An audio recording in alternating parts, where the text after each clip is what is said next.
Profesora Socorro Ramírez, ¿cómo siente que fue la participación de los sectores sociales y la articulación de los mismos con los gobiernos de la región para avanzar en los temas discutidos en la cumbre?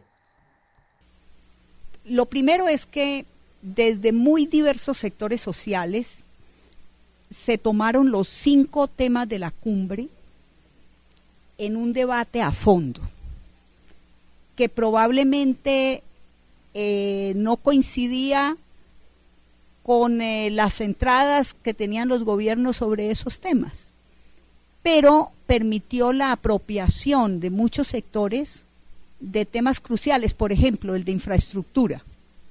¿En qué va la conexión de las Américas? Y cómo esa conexión está sirviendo al desarrollo sostenible o al contrario, está acabando culturas, está arrasando territorios, está dilapidando recursos.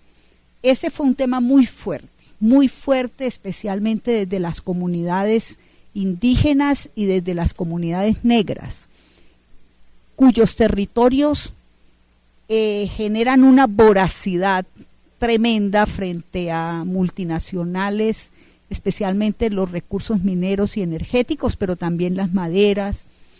Entonces, ese fue un tema muy importante de cuestionamiento del modelo de desarrollo extractivista, de los impactos.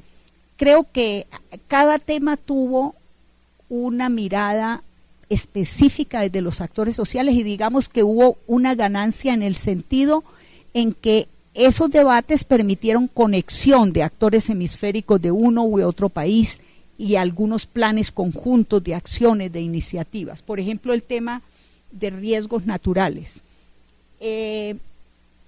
Para muchos actores sociales, los más vulnerables, hay una gran preocupación porque el aumento de fenómenos naturales que pueden generar catástrofes, que tienen origen natural, pero que han sido una acumulación de mal uso de los territorios o de desastrosas políticas de desarrollo o de extractivismo.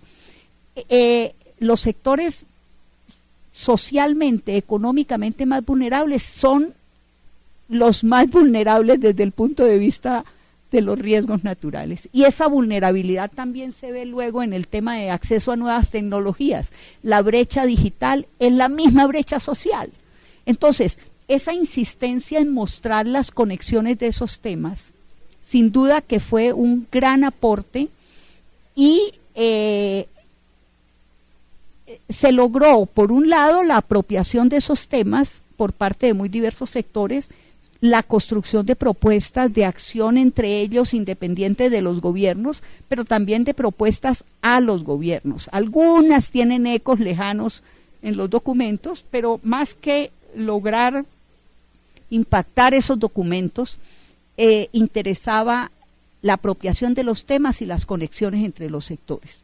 Y lo que sí fue muy positivo y muy novedoso fue el diálogo en la clausura de la cumbre social, que eso no se había presentado, el que los gobiernos se sentaran a oír a cada actor social, se refirieran a sus propuestas al más alto nivel. Creo que eso fue un logro positivo. El tema de presupuesto ha sido muy debatido. Hay sectores muy críticos respecto al gasto hecho para lograr apenas un TLC y un desarrollo en el tema de las visas y la ampliación del tiempo de la duración de las mismas. ¿Cómo lo ve usted, profesora Socorro Ramírez? ¿Fue una verdadera inversión para acercar a Colombia como socio de la nación y como socio de los países de Latinoamérica, como lo quiere ver el gobierno? A ver, yo creo que sin duda que el gobierno hizo una inversión en su política de inserción del país en distintas dinámicas internacionales. No hay duda de que mostró un país con capacidad organizativa, con capacidad de generar diálogos, un espacio de encuentro de procesos, mostró un país en cambio, y todo eso, digamos, que le deja unos créditos favorables para un papel distinto en la inserción internacional. A mí me parece que la perspectiva de jugar de puente se quedó corta y no fue coherente. Y en ese sentido me parece que un país como Colombia, con muchos problemas en su inserción internacional, de la noche a la mañana no puede transformarse solo por voluntad en ese eslabón que articula. Creo que Colombia tiene que pensar en una relación con Brasil. Nosotros en la misión de política exterior hicimos una propuesta al gobierno cómo un acuerdo con Brasil le puede permitir a Colombia un papel activo internacionalmente. Los liderazgos no los define uno, los construye tomando iniciativas, teniendo capacidad de concretar procesos, teniendo credibilidad, teniendo coherencia. Eso todavía es una tarea a construir. Entonces me parece que la inversión hecha es parcialmente exitosa y parcialmente fracasada, porque deja sin lugar a dudas una mejor imagen y muestra algo del cambio, pero todavía las realidades completas de Colombia no ayudan a esa mejor inserción. Nosotros en el observatorio estamos trabajando el tema de fronteras. Usted el año anterior en Ecuador hizo una exposición respecto al tema y hablaba de la afectación que hacen los flujos globales sobre las fronteras.